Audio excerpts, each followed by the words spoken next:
Hello viewers, welcome to another video. Here we have the L405 Range Rover.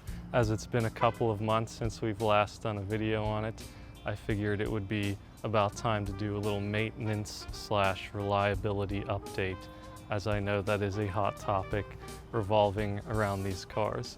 Now, first and foremost, and probably most importantly, you may be able to see that there is no more side step on the vehicle. There was originally a fixed side step on the car, but we had issues start to arise with the passenger door trim at the bottom here. There was some kind of interference with the stepping, the step, where it was interfering with the bottom of the plastic piece on the door, and it would actually like pop it out and misplace it, and it would be hard to close or open the door. It would kind of get stuck on the body, like over here of this panel, which was not good. So we took it in and found out that it was actually because the step plate thing was kind of warping and thus pushing up that bottom trim piece. So we actually had the steps removed on both sides, which I actually prefer. I like the look of it. It looks a lot more clean. And I also don't find the steps to be totally useful. I just kind of step over them anyway. And along these same lines with the step, we started to notice the same kind of warping happening with the blue L322. That is starting to become a problem. We'll insert some clips of that. It was kind of like that when we got it, but it was something that I just kind of ignored because I liked the car and I wanted it.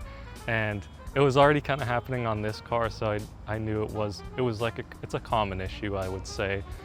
So I assume that eventually, sometime soon, we'll have to have the steps on the blue car removed as well, which again doesn't bother me. Now, as you may remember in our video on the car initially, I spoke about the O2 sensors having to be replaced quite often, which was the cause of the frequent check engine light on the car, which every Land Rover owner does not want to see. But turns out the O2 sensor had welded itself to the catalytic converter, which is a common problem amongst all vehicles. So it really had nothing to do with the car being a Range Rover.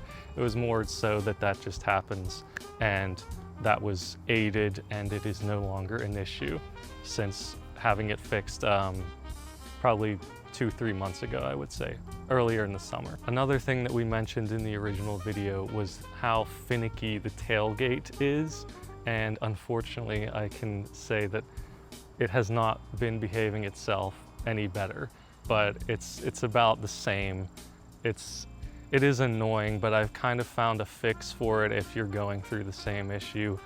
If it won't close for you with the buttons on the trunk itself, if you just go in the car in the driver's seat and press the close trunk button, it should work without any issues and not saying it's still open. But yeah, these bugs are insane.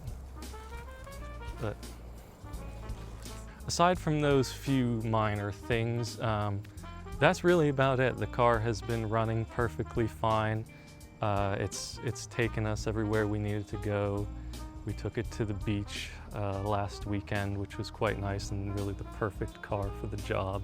Very comfortable on the road trips and such.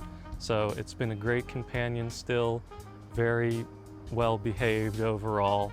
No huge depressing issues to report. And it's really just been a great companion for the family. So with that, thank you very much for watching, and look forward to more videos from us very soon.